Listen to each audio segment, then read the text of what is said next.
दोस्तों, देश के नए और दूसरे defence chief of staff general Anil Chauhan ने आते ही एक बड़ा फैसला ले लिया है। सीडीएफ अनिल चौहान ने तीनों सेनाओं के प्रमुखों को थिएटर कमांड पर आगे बढ़ने का निर्देश दिया है। दोस्तों, इस वीडियो को देखने के बाद आपको थिएटर कमांड के बारे में सब कुछ पता चल जाएगा। दोस्तों, आने वाले समय में सेना अगर किसी बड़े मिशन को अंजाम देती है या फिर युद्ध जैसी स्थिति पैदा होती है तो उस दौरान युद्ध कमांड बेहद जरूरी होगी। भारतीय सेना अब एक बड़े मिशन में लग गई है। ये वही थिएटर कमांड है जिसमें देश के पहले सीडीएस काम कर रहे थे। जनरल बिपिन रावत 4 नए थिएटर कमान बनाने पर काम कर रहे थे। ये प्रोजेक्ट चीन और पाकिस्तान से आने वाले खतरों पर अहम रोल निभाता। लेकिन दोस्तों, जनरल बिपिन रावत के निधन के बाद ये काम रुक गया था। लेकिन अब अचानक फिर से देश में हलचल शुरू हो गई है। थिएटर कमांड को बनाने के लिए तैयारियां फिर से शुरू हो चुकी हैं। दोस्तों, आपको बता दें, थिएटर कमांड का मकसद भविष्य की चुनौतियों से निपटने के लिए तीनों सेनाओं को एक छत के नीचे लाना है। अगर थिएटर कमांड का काम जल्दी पूरा हो जाता है तो भारतीय सेना युद्ध की तस्वीर पूरी बदल के रख देगी। थिएटर कमांड से तीनों सेनाओं के प्रमुखों के बीच तालमेल होता है। इससे दुश्मन पर अचूक वार करना आसान हो जाता है।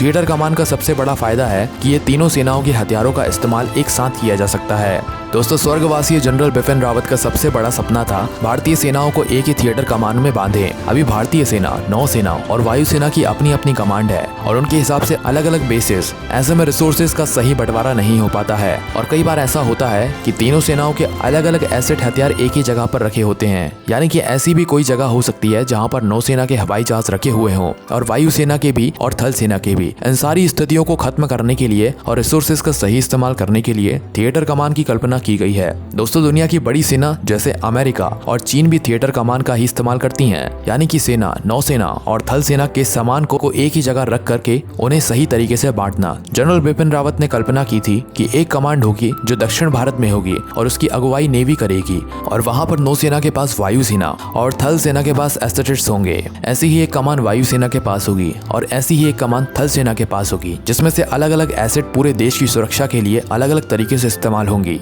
जनरल बिपिन रावत के स्वर्गवासी होने के बाद ये काम रुक गया था। लेकिन अब नए सीडीएस बनने के बाद ये समझ में आ गया है कि इन थिएटर कमान पर जोरों शोरों से काम शुरू होगा। थिएटर कमान का सबसे बड़ा फायदा ये है कि अब रिसोर्सेज की बर्बादी नहीं होगी। एक ही जगह पर सारे रिसोर्सेज को इकट्ठा करके आपस में बांटा जाएगा और सेनाओं के बीच में बेहतर तालमेल होगा। दोस्तों, सेनाओं के बीच में तालमेल की कमी से ही कारगिल में सेनाओं को बहुत बड़ी मुश्किल का सामना करना पड़ा था। अब ऐसी स्थिति ना आए, इसके लिए थिएटर कमान बनाने की जरूरत पड़ी। वायुसेना अध्यक्ष एयर चीफ मार्शल ने भी कहा कि वह भी थिएटर कमान के पक्ष में है और इससे न केवल सभी रिसोर्सेज का सही बंटवारा होगा बल्कि डिसीजन मेकिंग यानी फैसले लेने में भी कम देरी लगेगी। दोस्तों, ये थिएटर कमान बनाने के फायदे बहुत ही जबरदस्त होंगे क्योंकि इसमें देश की तीनों सेनाएं थल, वायु और जल सेना के साथ एकजुट होकर काम करेगी और दुश्मन के ऊपर जीत हासिल करने में पूरी तरह सफल हो पाएगी। दोस्तों, ये डिसीजन वाकई में बहुत बढ़िया है और शानदार डिसीजन होने वाला है क्योंकि इससे देश की सुरक्षा और बढ़ेगी और देश भविष्य में आने वाली परेशानियों से जल्दी सामना करने में सक्षम बनेगा। दोस्तों, इस बारे में आपकी क्या राय है हमें कमेंट करके जरूर बताएं और वीडियो पसंद आई हो तो लाइक, शेयर और चैनल को सब्सक्राइब